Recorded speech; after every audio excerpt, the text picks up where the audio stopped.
एक शहर में देवरानी और जेठानी रहा करती थी। जेठानी बहुत ही धनवान थी, वहीं देवरानी बहुत ही गरीब थी। देवरानी भगवान गणेश जी की बहुत भक्त थी। देवरानी का पति जंगल से लकड़ी काट कर लाता और शहर में बेचता, यही उसका काम था। वो भी अधिकतर उसकी बीमारी की वजह से कम ही कर पाता था। जीवन यापन के लिए देवरानी जेठानी के घर का सारा काम किया करती थी, जिसके बदले जेठानी उसे बचा हुआ खाना और पुराने कपड़े दे दिया करती थी। इसी तरह देवरानी के परिवार के दिन बीत रहे थे। माघ महीने में देवरानी ने तिल चौथ का व्रत किया। पैसे न होने के कारण देवरानी 5 आने का तिल गुड़ लाकर तिलकुटा बनाया। पूजा कर तिल चौथ की कथा सुनी और तिलकुटा रसोई में छीके में रख दिया। सोचा चांद उगने पर पहले ये तिलकुटा खाऊंगी, फिर कुछ और खाऊंगी। कथा सुनकर देवरानी जेठानी के यहाँ काम करने चली गई। देवरानी ने घर का सारा काम किया। फिर जेठानी के बच्चों से खाना खाने को कहा। बच्चों ने यह कहते हुए मना कर दिया कि हम तो माँ खाएगी तभी खाना खाएंगे। फिर देवरानी ने जेठ जी को खाना खाने को कहा। तब जेठ जी बोले, मैं अकेला भोजन नहीं करूँगा, जब चांद निकलेगा तब सबके साथ ही मैं भोजन करूँगा। देवरानी के घर जाने का समय हो रहा था। उसने जेठानी से खाना मांगा तो जेठानी ने कहा, अभी तक तो किसी ने खाना नहीं खाया, तो बचा हुआ खाना मैं तुम्हें कहाँ से दूँ? अब तुम कल सुबह ही खाना ले जाना। उधर देवरानी के पति और बच्चे ये आस लगाए बैठे थे कि आज तो त्योहार है, खाने को कुछ पकवान आदि मिलेगा। जब बच्चों ने देखा माँ खाली हाथ आई है तो वे जोर जोर से रोने लगे। उसके पति को भी गुस्सा आया। कहने लगा, सारा दिन काम करके भी 2 रोटी नहीं ला सकी। पति ने गुस्से में आकर पत्नी को कपड़े धोने के धोने से मारा। धोना टूट गया तो पास रखे पाटे से मारा।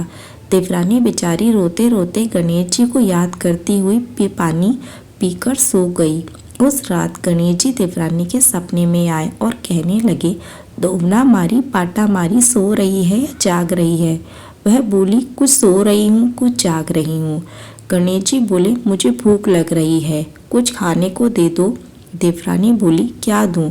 मेरे घर में अनाज का एक दाना तक नहीं है। जेठानी खाने को कुछ बचा हुआ दिया करती थी, आज वो भी नहीं मिला। पूजा का बचा हुआ तिलकुटा रसोई में छीके में रखा है, वही खा लो। तिलकुटा खाने के बाद गणेश जी बोले, धोबना मारी पाटा मारी, निमटाई लगी है, कहाँ निमटूं? देवरानी बोली, यह झोपड़ी खाली पड़ी है, जहाँ चाहो वहाँ निपट लो। फिर गणेश जी बोले, अब मैं कहाँ पहुँचूँ? निद्रा में मग्न देवरानी को गुस्सा आया और उसने गुस्से में कहा, मेरे सिर पर पोंछो। और कहाँ पोंछोगे? फिर गणेश जी अंतर ध्यान हो गए। देवरानी जब सुबह उठी तो देखकर दंग रह गई। पूरी झोपड़ी हीरे मोती से जगमगा रही थी। सिर पर जहाँ जहाँ गणेश जी ने निमटाई पहुँची वहाँ हीरे मोती के टीके लटक रहे थे। उस दिन देवरानी जेठानी के यहाँ काम करने नहीं गई। बहुत देर तक देवरानी के काम पर नहीं आने के कारण जेठानी ने अपने बच्चों को देवरानी को बुलाने के लिए भेजा। जेठानी ने सोचा कल खाना नहीं दिया, इसलिए देवरानी नाराज हो गई। बच्चों ने चाची को बुलाया और कहा, माँ ने बुलाया है, घर का सारा काम पड़ा है। देवरानी ने जवाब दिया, अब मैं काम पर नहीं आऊँगी। गणेश जी ने खूब सारा आशीष कर दिया है। बच्चे भी चाची की धन माया देखकर हैरान रह गए। बच्चों ने घर जाकर सारा हाल अपनी माँ को बताया कि चाची का पूरा घर हीरे मोती से जगमगा रहा है। यह सुन जेठानी दौड़ी दौड़ी देवरानी के घर गई और पूछा कि ये सब कैसे हुआ। देवरानी ने उसके साथ हुआ सब कुछ जेठानी से कह दिया। घर लौटकर जेठानी ने भी वैसा करने की सोची और अपने पति को कहा कि आप मुझे धोवने और पाटे से मारो। पति ने कहा, कैसी बात कर रही हो? आज तक मैंने तुम पर कभी हाथ उठाया है जो आज उठाऊंगा, और वो भी बेवजह। तुम कह रही हो मैं तुम्हें धोने और पाटे से मारूं, पर मैं ऐसा नहीं कर सकता।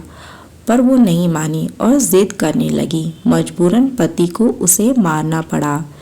जेठानी ने खूब सारा घी डालकर चूरमा बनाया और छीके में रख दिया और सो गई। रात को चौथ विनायक जी सपने में आए और बोले, भूख लगी है, क्या खाऊं? जेठानी ने कहा, गणेश जी महाराज, देवरानी के यहाँ तो आपने रूखा सूखा तिलकुट्टा खाया था। मैंने तो आपके लिए देसी घी का चूरमा बनाया है, जिसमें खूब सारे मेवे मिष्टान डाले हैं। रसोई में छीके में रखा है, खा लीजिए। बाल स्वरूप गणेश जी बोले, अब निमटाई लगी है, कहाँ निमटूं? जेठानी बोली, देवरानी के तो टूटी फूटी झोपड़ी थी, मेरे तो इतना सुंदर महल जैसा घर है, जहाँ चाहे वहाँ निमट लीजिए। फिर गणेश जी बोले, अब कहाँ पहुँचूं? जेठानी बोली, मेरे ललाट पर पहुँच दीजिए। फिर गणेश जी अंतर ध्यान हो गए। धन की लालची जेठानी जब सुबह उठी, अपने घर का हाल देखकर हैरान रह गई। उसके घर में हीरे मोती की जगह पूरे घर में गंदगी फैली हुई थी और उसमें से बहुत गंदी बदबू आ रही थी। उसके सिर में भी गंदगी लगी हुई थी।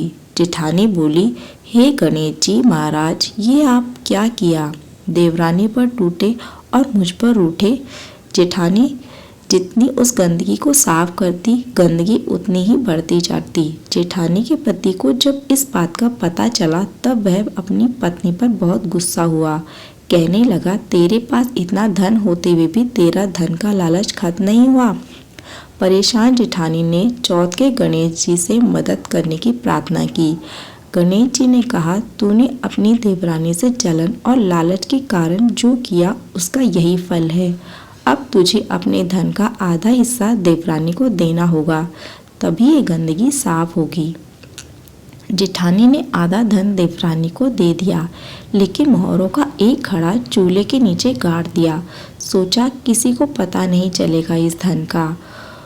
उसने देवरानी को नहीं बांटा। गणेश जी से बोली, अब तो ये बिखराव समेटिए।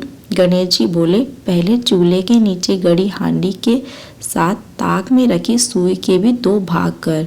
इस प्रकार गजानन जी ने बाल स्वरूप में आकर सुई जैसी छोटी चीज का बंटवारा किया और अपनी सारी माया समेटी। हे गणेश जी महाराज, जैसी आप देवरानी पर कृपा की, वैसी सब पर करना। कहानी कहने वाले, सुनने वाले और हुकारा भरने वालों पर भी अपना कृपा बनाए रखना, लेकिन जैसी जेठानी को सजा दी, वैसी किसी को मत देना। बोलिए गणेश जी महाराज की जय। बोलिए चौथ माता की जय।